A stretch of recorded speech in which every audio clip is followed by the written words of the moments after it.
Hi everyone, my name is Kelly. I was born and raised in Vancouver. Currently, I am studying economics in my 4th year at McGill University. So a fun fact about me is I speak 4 languages, which is Cantonese, French, Mandarin, and English.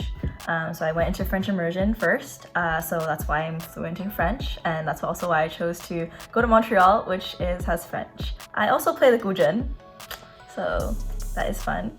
But yeah, that's a little bit about me. Hi everyone, my name is Jenny. I am a grade 12 student from Canada, so I will be graduating this year. I was born here in Vancouver, British Columbia, so just like Kelly. I was raised here for a majority of my life, but I also did spend 2 years of my elementary school in China. Hi everyone, this is Sarah. I was born and raised in Ohio. Both my parents are Chinese immigrants. I went to college and grad school on the East Coast in Washington, D.C. and also worked there for a little bit. But last year I relocated to LA for work, so now I live in California. Hey, what's up guys? So my name is Mota. I moved to Toronto, Canada at the age of 2, so I've pretty much been here my whole life. I'm currently going to the University of Toronto, studying computer science and stats. Right now I'm taking a couple years off to do some work related to international student stuff and some real estate stuff. Hi everyone, I'm Julia and I was born and raised in Australia. I'm currently a full-time employee and my hobbies or things that I like include staying active. I'm a bit of a foodie, so I like going to different food places and just traveling. Yeah, that's a little bit about me. Hey y'all, my name is Nancy. I'm currently in California for college. I was also born in Vancouver and I moved to Georgia with my parents when I was in 3rd grade. And I finished high school there and now I'm here in California. Yeah, so hi everyone, my name's David. I'm Chinese Australian. I was born in New Zealand and I grew up in Sydney since the age of 6. I also study university here and now I'm still here. I never lived in China before, but I studied Chinese in high school, so I'd say I can speak Chinese quite fluently. Yeah, hi, my name is Conan. I've graduated both undergrad and have a master's in physics. I've lived in Chicago and was born there, but I went to the East Coast for grad school, went away for a few years, and now I'm actually back.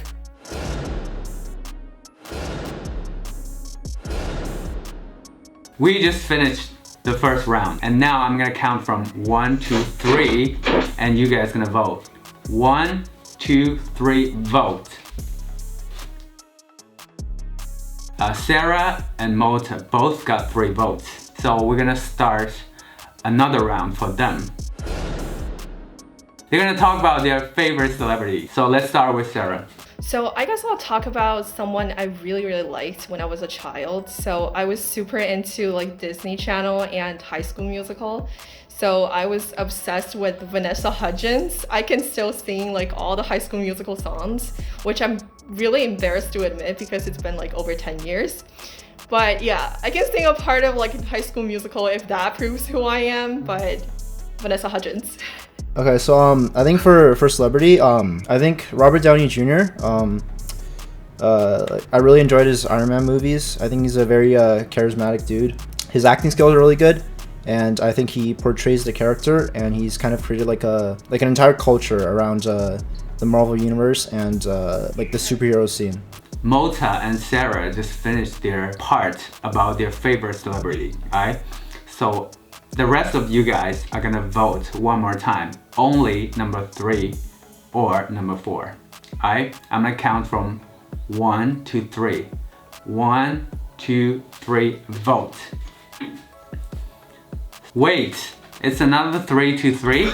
Are you kidding me? Wait. In this case, none of them is going to be eliminated. We're gonna go straight to round 2. In round 2, we're gonna eliminate 2 people, all right? I think it's the fact that she has her face covered.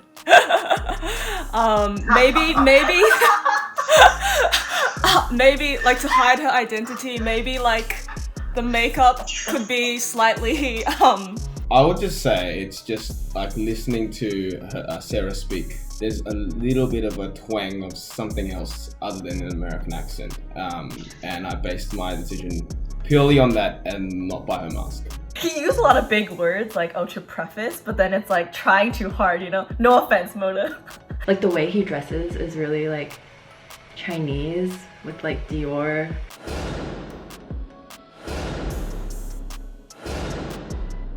So some childhood memories is when you grow up, when you like go to like lunchtime, you always get like different stuff than like the normal kids. So I always had like a thermos and then like rice. So like I tried to like trade it, or like I tried to like, you know, get like, you know, Lunchables or like fruit roll-ups or like just like Rice Krispies instead of like this. Okay, honestly now like when I grow up, I'm like, oh, actually it's like so much more nutritional. But at the time, like I just felt so out of place, and like they're like, oh, so smelly, like what is that? So when I was in China, it was like near the end of grade 2 and I was preparing to come back to Canada. So I told a few of my friends at the time that I was leaving, and there was this one guy who was like saying I'm from 外国 and I'm from 国外. I remember going home and crying to my mom about it. I felt like such an alien. I was like, what's the difference between 外国 and 国外? Is there a difference? And she said that it's literally the same thing, and that didn't make me feel any better. If anything, it just made me feel a lot worse. And I don't know why, but this memory has just stayed with me for the past 10 years or so, and for some time I did kind of struggle with an identity crisis of being both cultures but never completely of one or the other. So to this day, I'm still trying to navigate my own perfect balance, but honestly, yeah, looking back, it was kind of dumb of me to be affected by that, and kind of funny now that I think back too. My experience is more about food. It's like such a quintessentially immigrant experience. So, you know, like in most American families, you would have barbecue around 4th of July or just like the peak of summer in general. But for my family, what we do is that we kind of have like an end of summer barbecue.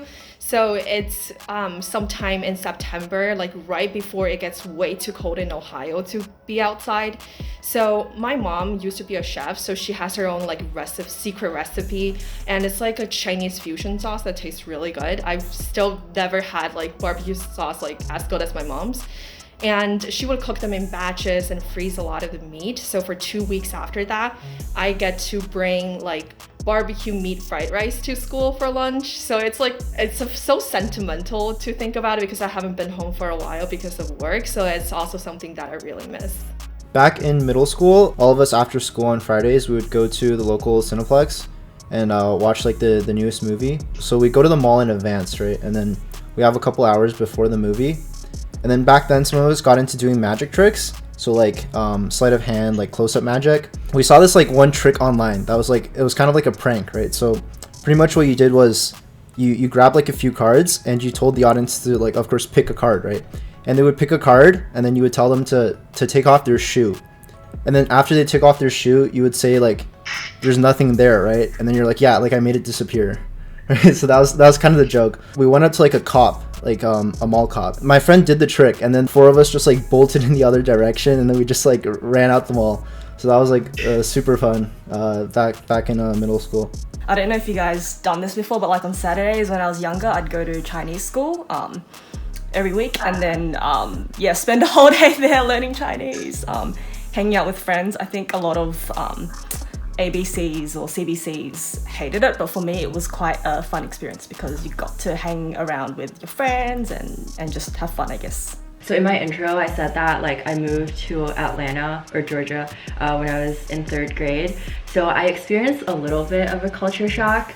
It's like really subtle, but there's like slight word choices that are different and pronunciation that are different for certain words. For example, in Vancouver, we used to say like washroom, but then here we say restroom.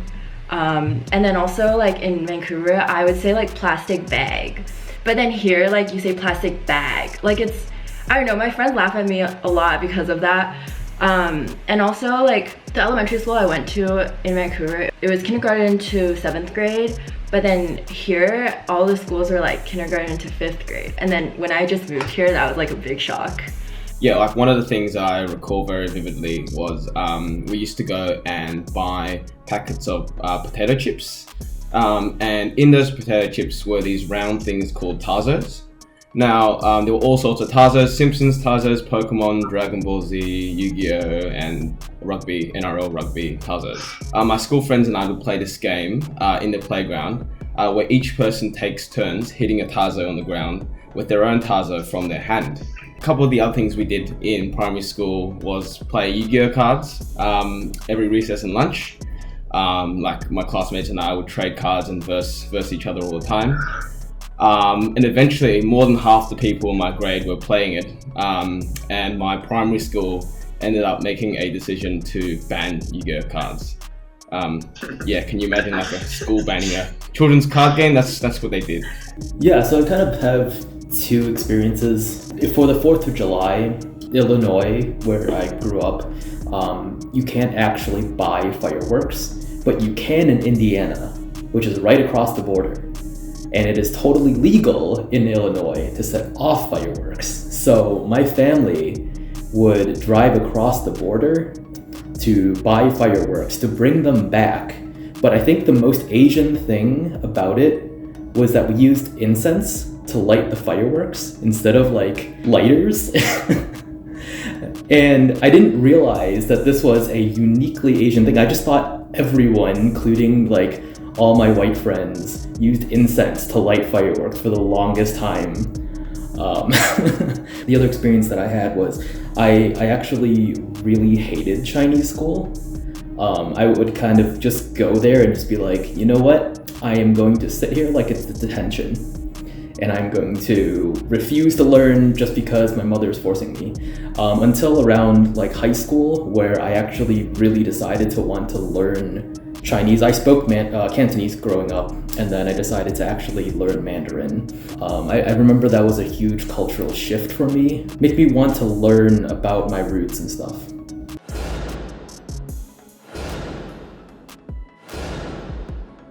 And in this round, we're gonna vote 2 people out. I'm gonna count from 1 to 3. You guys gonna vote, right? 1, 2, 3, vote. In this case, Sarah got 5 votes, so Sarah is eliminated. Mota got 2 votes. Mota is also eliminated. I would say 8 because he mentioned incense. I feel like that's kind of weird. Like, it feels like trying too hard to be Asian American. Yo, first of all, I want to thank Kelly for changing her vote. Number 2 is a little sus for me because I remember the introduction round. She kind of just had like this. I felt like it was like a prepared like little speech thing or whatever. So I thought it was a little too like unnatural. We just finished round 2, but we're still gonna continue this game, which means there's at least 1 international student in it.